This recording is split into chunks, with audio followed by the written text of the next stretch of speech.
markale isku soo noqod wanaagsan su'aasheena maanta haddii aad garanaysid magaca rasmiga ah ee aktarkan loo yaqaan naguluguda qaybta hoose ee faallada waxa uu ku bilaabanayaa filimkeena maanta Ingiriiska 1980 sarkaal hore oo Ingiriiska kaas oo lagu magacaabo Eric Lomax isaga iyo saaxiibkiisa Finlay ayaa waxay lacag ku qarash gareynayaan koox lagu magacaabo Veterans waxayna halkaan isugu yimaadeen inay arrintaasi ka wada hadlaan Eric waxa uu doonayaa inuu raaco tareen waa uuna soo baxay isagoo markaas soo raacay tareenkii waxa uuna soo ag fariistay haweeney qurux badneed taas oo lagu magacaabo Patricia Wallace labadooduba waxay bilaabeen inay sheekaystaan intii ay safarkii ku sii guda jireen Eric waxa uu ka soo degay tareenkii isagoo markaas dareemay inuu jeclaaday haweeneydii kadibna waa kana Eric wax uuna ku soo laabtay qoladii oo hadaayadii la fadhiyay Eric waxa uu go'aansaday inuu tago saldhigga tareenka si uu soo dhaweeyo Patricia waxa uuna soo dhaweeyay haweeneydii quruxda badneed iyadoo markaas ku cazoontay inay gurigeeda ka casheeyaan Patricia waxay bilowday inay u soo dhawaato oo ay dhigto ninkii Eric ahaa waxaana uu sheegtay inay mar kale shumid doonto haddii uu iyada xiriir la yeesho Ericna waxa uu aqbalay inay xiriir yeeshaan Eric iyo Patricia waxay bilaabeen inay sameeyaan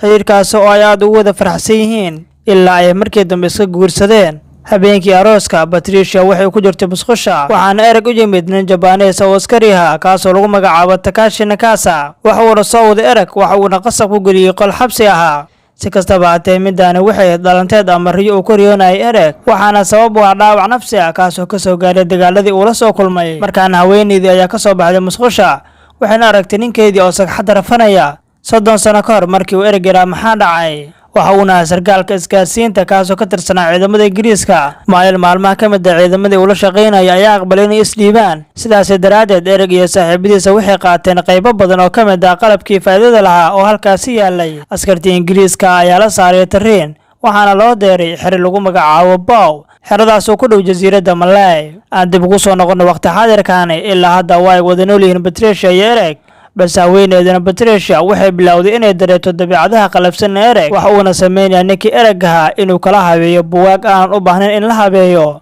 waxaan u timid Patricia iyadoo markaas albaabka ku soo garaacday waxa uuna u sheegay inay fiicanta in la kala habeeyo buugaagta waxayna fiirfiirinaysaa buug halkaas yaalay iyadoo markaas ku arkaysa sawir la yaab leh waxayna fiirinaysaa qaanadiisa dharka iyadoo markaas ku arkaysa dharkii uu hore u soo wadan jiray markii uu ciidan ka tirsanaan jiray waxa kale arkaysaa boorsadiisa oo sariirta saarneed maalintii xigtay waxa gurigiisa ku soo dhaweeyay milkiilihii iska lahaa guriga uu isaga degan yahay mid ka mid ah dadkii halkaas ku soo dhaweeyay ayuu toori ku weeraray isagoo markaas moodi askariga Japanese ka ahaa kaas oo isaga u koryoonayay laakiin markii uu gartay waxa uu sameeyay Eric waa uu soo baxay isagoo markaas ka soo tagay gurigiisa waxa uu diiday yahay inuu ka hadlo wixii hore waxa uu markasta ka diiday xaaskiisa markii ay soo xasuusiso Patricia waxay soo qaadatay gaarigeeda iyadoo markaas timid halkii uu ka shaqeyn jiray ninkeeda waxayna gudaha u soo gashay meeshii uu ninkeeda ka shaqeynayay kadibna waxay la kulantay Eric saaxiibkiisa Finlay iyadoo markaas weydiisay sheekada Eric iyadoo u sharaxaysa in iyada ahaan jirtay kalkaaliye sidaas daraadeedna ay hore ula soo kulantay dhibaatooyin badan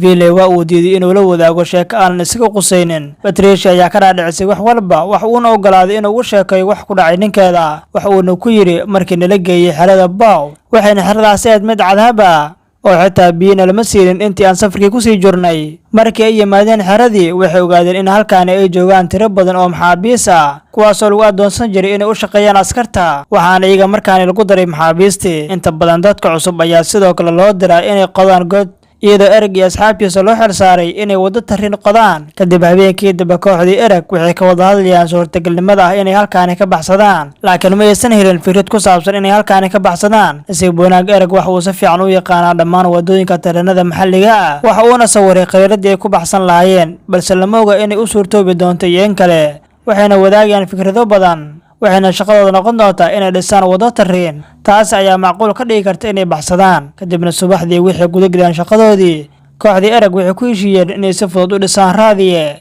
inta ka shaqeynayaan adoonsadayaashan Japan waxayna markaan doonayaan qalbi ku sameeyaan raadiyaha waxay u baahan yihiin aaladda kabasitorka waxayna ku guda jiraan shaqadoodii iyagoo markaas qorshe damacsan waxayna haleynayaan motorka halkaas ku yaalay si ay u mashquuliyaan ilaalada iyagoo markaas iska dhigay daacadda markaana shaqaaley waxay sii wadaan inay ka shaqeeyaan wadadii tareenka waxa uuna Eric arkay webi halkaas ku yaalay waxa uuna geliyay kheyradii isagoo markaas qoraya Eric waxa uu imaanaya asxaabtiisa waxayna doonayaan inay hagaajiyaan qaybtii ugu dambeysay ee raadiyaha waxayna ku dhex jiraan gaari xamuul iyagoo markaas ku dhuumanaya waxaan ugu dambeeyay xirxireen raadiyihii iyagoo markaas ku xiray bateri ku meel gaar ah waxayna dhageystaan raadiyihii iyagoo markaasi ka helaya war iyaga u wanaagsan kaas oo ah in iyaga soo raadin doonaan madaxdooda. midba midka kale ayuu warkii u sheegaya warkii ay hadda heleen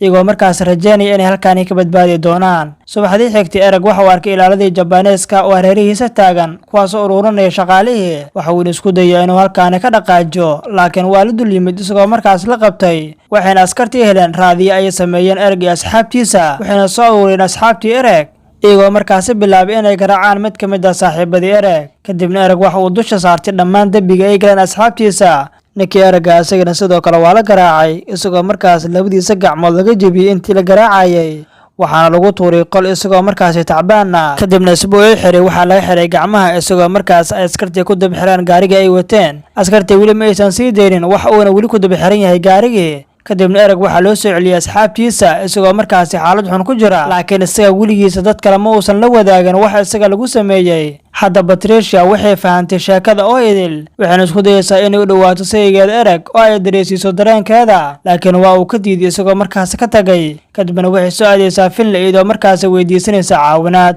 balse waxa uu sheegay inuu iyada waxba u qaban karin balse uu ka caawin karo oo kaliya inuu ku garab istaago sidii uu saygeeda ku caafimaadi lahaa. waxa uuna la wadaagaya wargeys ka hadlaya shaqada Takashi Nakasa kaasoo ka mid ah gumeystihii dhibaatada u geystay Ereg. xeradii ay maxaabiista ku ahayeenna waxaa loo bedelay madxaf. markii uu sidoo kale Finley soo saaray midi Finley waxa uu qartay haddii ay tusaan waxaana oo dhan Ereg inay jawaab ka heli doonaan. Finley iyo Patricia waxay Ereg u keeneen joornaalkii wargeyska si ay ugu dhiirigeliyaan inuu raadiyo Takashi Nakasa laakiin waxa ka soo wareegtay sanado badan. waxa uuna markaani doonaya inuu ka argoosto. Ereg waxa uu doonaya inuu kaligiisa arguto inkastoo hadda uusan ahayn askari laakiin Finley uma maleynayo inuu kaligiisa argusan karo. waxa uuna ku leeyahay waa inay ku garab istaagtaa xaaskaada Patricia. markaana waa kuwaana Finley Patricia waxaana safar ninkii Finley ahaa iyadoo markaas ay sagootinaysa haweeneydii Patricia. kadibna Finley waxa uu soo fuulay bundada isagoo markaas xarag isku xiray naftan isdhaafiyay. Patricia ayaa heshay akhbaartii ahayd inuu isdilay Finley markii ahliis waxa maqlay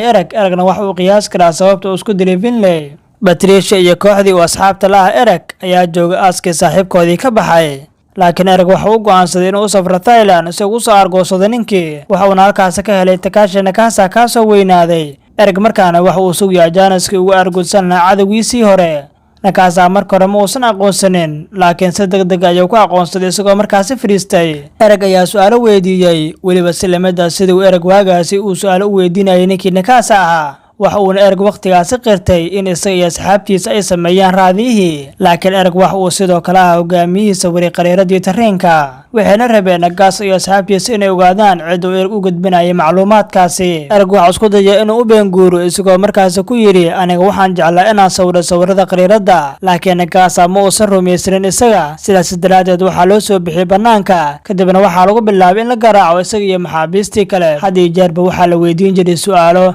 laakiin markii ay arkeen inuusan bedelaynin jawaabtiisa waxayna bilaabeen inay adeegsadaan hab aad u adag si uu qarto dembigiisa iyagoo markaasi god ku riday oo garaacaya. waqti xaadirkan Ereg waxa isku dayay inuu Nakasa qirto dhibaatadii uu isaga u geystay. waxa uuna u sheegay inuu isaga qayb ka yahay dambiilayaasha isaga jirdilayay maadaama uu isaga ahaa turjumaan oo kaliya. laakiin Ereg waxa uu aad uga xanaaqay beenta uu sheegay isaga maxaa yeelay waxa uu ninkaani ka mid ah dadkii isaga cadaabayay. waxa uuna gacantiisa u dhigay alwaax isagoo markaasi bud soo qaatay balse ma uusan ku dhufinin wax uuna ku dhuftay miiskii inkastoo uu aad u cabsanayay Nakasa. markaana waxa uu qabtay ninkii Nakasa isagoo markaasi doonayay inuu ka jibiyo. markaana waxa uu geliyay halkii uu isaga gelinayay si uu argudsado isagoo aanan garaacaynin laakiin waxa uu soo xasuusanayaa qaabkii isaga ay ku soo ciqaabeen waqtigii hore. waxa uuna soo galiyaa qol ku yaala dhabarka dambe ee dhismaha waana halkii isaga lagu ciqaabayay. waxayna isugu dari jireen garaacis iyo gaajo iyagoo markaasi tubo biyo afka ka gelinaya. waxa uuna ugu dambeyntii Ereg uga gasan waayay ciqaabta ay isaga marinayaan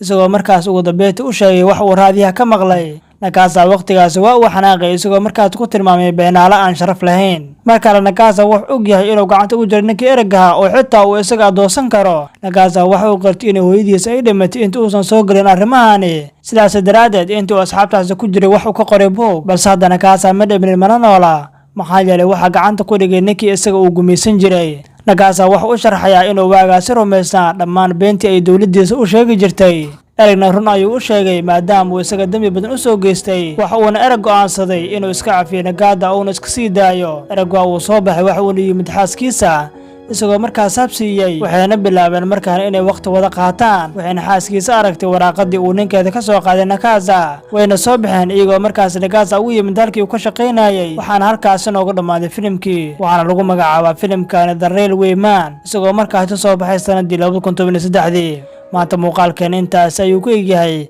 intaan muuqaalkan mid ka xiiso badan kulmi doono sidaas iyo nabaadiino.